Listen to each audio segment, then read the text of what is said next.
அனைவருக்கும் வணக்கம். இந்த வீடியோவில் வரிசை கணக்கில் ஒரு கேள்வியை எப்படி ஈஸியாக சால்வ் பண்ணலான்றதை பார்க்கலாம். கேள்வி என்னன்னா, ஒரு வரிசையில் மேலிருந்து 18வது இடத்தை பிடித்துள்ளார் ஒரு மாணவன். அதே மாணவன் கீழிருந்து 21வது இடத்தை பிடித்துள்ளார் எனில் வகுப்பில் மொத்தம் எத்தனை பேர்? இதுதான் கேள்வி. ஒரு வரிசை, அந்த வரிசையில் மேலிருந்து 18வது இடம் சொல்லியிருக்காங்க. அப்போது இது மேலே, இது கீழே. மேலிருந்து 18வது இடம்னா இங்கே வச்சுங்க, 18வது இடத்த அவர் பிடிச்சிருக்கார். அவர் 18வது இடத்த பிடிக்கணும்னா அவருக்கு முன்னாடி 17 பேர் இருந்தால் தான் அதுக்கு அடுத்த இடம், அதாவது 18வது இடத்த பிடிக்க முடியும். சரிங்களா? அப்போ அவருக்கு முன்னாடி 17 பேர் இருப்பாங்க. அதே மாணவன் கீழே இருந்து 21வது இடம், அதே மாணவன் கீழே இருந்து 21வது இடத்தை பிடிக்கிறார். அப்போ அவருக்கு பின்னாடி 20 பேர் இருந்தால் தான் அவர் அதுக்கு அடுத்த இடமான 21வது இடத்த பிடிக்க முடியும். இது ரெண்டுமே ஒரே மாணவனோட இடத்தை தான் குறிக்குது. அதனால தான் ரெண்டும் ஒரே இடத்துல போட்டிருக்கோம். கன்ஃபியூஸ் ஆகிக்காதீங்க.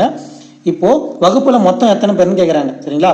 இது அந்த மாணவனோட இடம். சரிங்களா? இதை கடைசியாக கூட்டிக்கலாம். அந்த மாணவனுக்கு முன்னாடி ஒரு 17 பேர் இருக்காங்களா, அந்த மாணவனுக்கு பின்னாடி ஒரு 20 பேர் இருக்காங்க. மொத்தமாக 37 பேர். அந்த வரிசையில் அந்த மாணவனும் கணக்கு தான். சரிங்களா? சேர்த்து தான் அந்த வரிசையில் இருப்பார். அதை போட்டிங்கன்னா அந்த ஒரு மாணவனோட இடத்த கூட்டிக்கிட்டிங்கன்னா 38ன்னு வரும். இது இந்த வரிசையில் மொத்தமாக 38 பேர் இருப்பாங்கன்றது தான் இந்த கேள்விக்கான விடை. இது போன்ற வரிசை கணக்கில் இருக்கிற எல்லா டைப்பையும் சேர்த்து ஒரே வீடியோவாக ரெடி பண்ணி போட்டிருக்கோம். அந்த வீடியோவை ரிலேட்டட் வீடியோவில் பின் பண்ணுறேன். பார்க்க விருப்பம் இருக்கவங்க அந்த வீடியோவை பார்த்து யூஸ் பண்ணிக்கோங்க. இந்த வீடியோ உங்களுக்கு பிடிச்சிருந்தா வீடியோவை லைக் பண்ணிக்கோங்க. இது போன்ற எக்ஸாமுக்கு தேவையான வீடியோக்களுக்கு நம்ம சேனலில் சப்ஸ்கிரைப் பண்ணிக்கோங்க. மீண்டும் அடுத்த வீடியோவில் சந்திப்போம். இப்படிக்கு கனவுகாஞ்சிவா. நன்றி, வணக்கம்.